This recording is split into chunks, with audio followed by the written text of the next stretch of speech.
Assalamualaikum warahmatullahi wabarakatuh. Bismillahirrahmanirrahim. Alhamdulillahirabbil alamin. Alhamdulillah, segala puji bagi Allah. Serta syukur bahwa kita menunjukkan kehadirat Allah Subhanahu wa taala yang mana telah memberikan kita semua beribu-ribu nikmat, bahkan berjuta-juta nikmat, bahkan nikmat yang tak terhingga. Alhamdulillah, pada hari ini kita semua masih diberi kenikmatan oleh Allah Subhanahu wa taala, yaitu nikmat sehat wal afiat. Mudah-mudahan kita selalu dalam lindungan Allah Subhanahu wa taala dan selalu diberi kesehatan oleh Allah Subhanahu wa taala.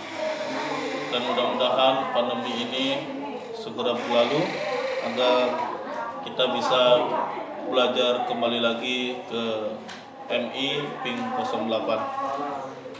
Untuk pada hari ini pelajaran akidah akhlak di buku paket masih masih mengenai akhlak terpuji ya. Alhamdulillah kemarin sudah dibahas akhlak terpuji yang A, rendah hati. Sekarang kita lanjutkan yang B, santun ya, santun atau sopan santun. Yang B, halaman 50 di buku paket. Ya, kalau sudah dibuka disimak baik-baik, diperhatikan. B, santun. Orang yang mempunyai sifat santun berarti ia tahu akan adab-adab kesopanan. Jadi kita harus sopan santun kepada siapa? Ya kepada semua orang. Ya, kalau kita sedang lewat melihat guru atau ketemu dengan guru, samberin, ucapkan salam, assalamualaikum Pak, assalamualaikum Bu, cium tangannya. Ya, jangan melihat guru kayak musuh, kabur, ngumpet. Nah, itu nggak baik ya. Itu namanya akhlak tercela, bukan akhlak terpuji. Ya. Oke, lanjut. Orang yang santun disegani banyak orang. Perilakunya halus, tutur katanya lembut. Nah, jadi harus lemah lembut kata-katanya, nggak boleh kasar. Ya, apalagi ngomongnya lu gua, nah, itu nggak boleh. Ya. Jadi harus lemah lembut. Kamu, aku, saya, ya, gitu. Dan tidak pernah menyakiti hati orang lain. Nah, jadi kamu kalau bercanda nggak boleh nyakitin hati orang lain. Contohnya kamu lagi bercanda, kamu main kata-kataan orang tua, ya, dasar Junet. Nah, kan, ya, jangan, ya, nggak boleh main kata-kataan orang tua, ya. Ya, lanjut. Orang yang santun sangat menjaga kesopanan dalam pergaulan sehari-hari. Contoh perbuatan santun antara lain apabila bertemu orang yang lebih tua menyapa dengan hormat. Nah, menyapa dengan hormat maksudnya menyapa itu permisi Pak, punten. Nah, jangan hormat gerak. Nah, jangan ya, itu salah namanya. Ya, itu hormat gerak buat pimpinan ya. Kita ketemu komandan, siapa gitu. Ya, kalau ketemu sama orang yang lebih tua kita permisi punten, gitu ya.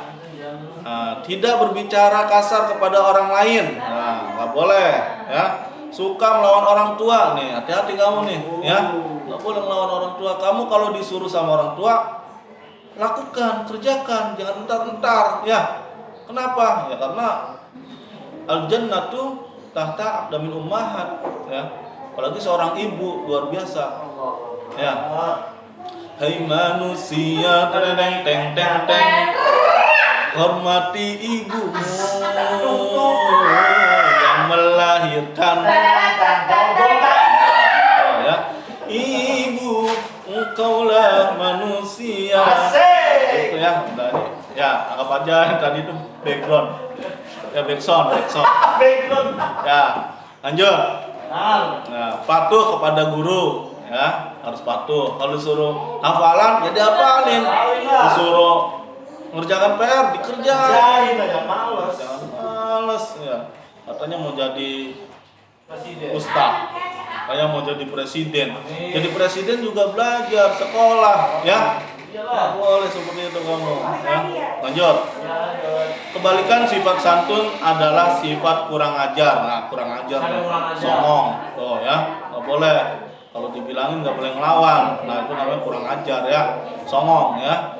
orang yang memiliki sifat kurang ajar akan dijauhi teman dan dibenci orang lain. Coba dah kamu kurang ajar sama teman kamu ya.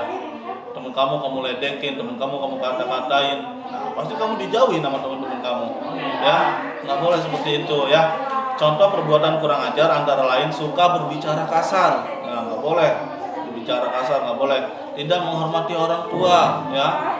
Nggak boleh. Pasti orang tua kamu kesal kalau kamu tidak menghormati orang tua kamu, disuruh kamu ngebantah, disuruh kamu nggak mau, ya. Tidak mematuhi guru, nah, sama Pak Guru juga kesel. Kamu disuruh ngafalin nggak dihafal-hafal, kesel nih Pak Guru nih, ya. Jangan sampai membuat guru kesal, ya. Apalagi ngomongin kejelekan guru di belakang, ya nggak boleh. Gimana ilmunya mau bermanfaat, ya nggak boleh. Ya, ilmu yang bermanfaat itu harus ridho dari orang gurunya, ya. Paham kan? Harus paham. Jika terbiasa bersikap santun dalam pergaulan sehari-hari, kita akan memiliki banyak teman dan disukai orang lain, ya. Orang lain akan menyebut diri kita sebagai anak yang berbudi pekerti luhur. Nah, itu pengertian tentang santun. Nah, lanjut ke bagian C, ikhlas. Suatu hari tetangga meminta tolong kepadamu untuk menjaga anaknya yang masih kecil. Contoh, ini tetangga kamu atau om kamu lah punya anak kecil. Om kamu mau pergi sama bibi kamu mau pergi, mempunyai anak kecil. Dititipin ke kamu disuruh menjaga. Nah, kamu harus ikhlas dalam menjaga anak kecil itu, harus menjaga ikhlas. Keponakan kamu itu harus menjaga dengan ikhlas, ya. Jangan dicubitin, ntar nangis, kasihan anak orang, ya. Ia akan pergi ke pasar, kamu mau menolongnya, tetapi dalam hatimu berharap semoga tetanggamu membawakan oleh-oleh untukmu.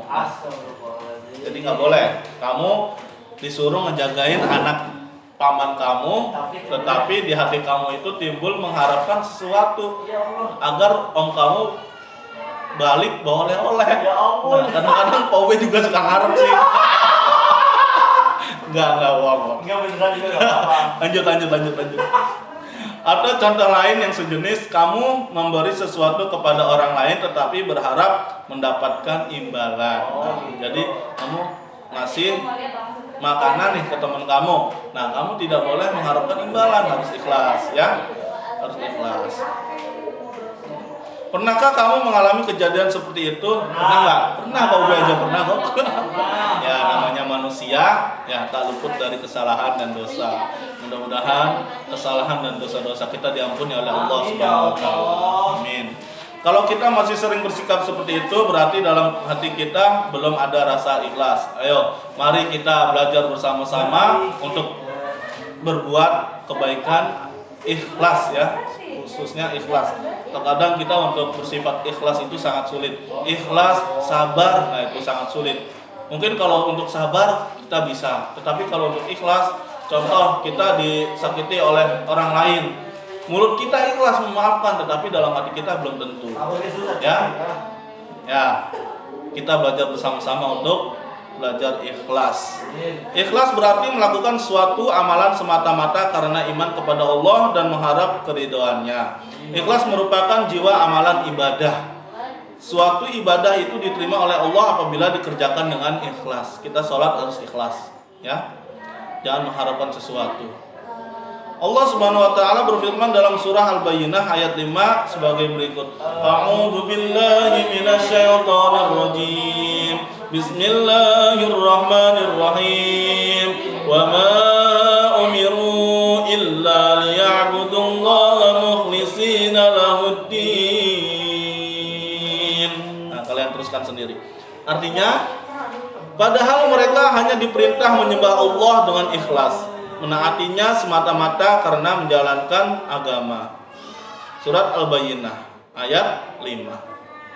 Orang yang beramal dengan ikhlas, ia tidak mengharap balasan, ia berbuat dan beramal karena perintah Allah Subhanahu wa taala. Misalnya, ia memberikan sesuatu kepada orang lain dengan tidak ada maksud lain dalam hati. Ia tidak suka memamerkannya kepada orang lain, tidak merasa megah, tidak sombong.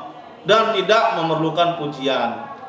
Ya, orang yang beramal dengan ikhlas hanya mengharap ridha Allah Subhanahu wa taala. Orang itu dapat berarti mempunyai keyakinan yang kuat, bahkan dengan amal yang ikhlas setan tidak dapat menggodanya. Setan engklek, setan belek, setan kudis, setan kurap, nggak berani menggoda kalian kalau kalian sudah mempunyai sifat ikhlas. Ya, oke. Mungkin ini saja yang bisa Pak sampaikan. Mudah-mudahan bermanfaat buat kalian semua. Amin, amin. Untuk selanjutnya nanti kita bahas minggu depan, ya.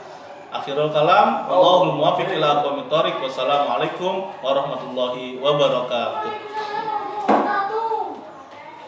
Orang yang selalu berkata baik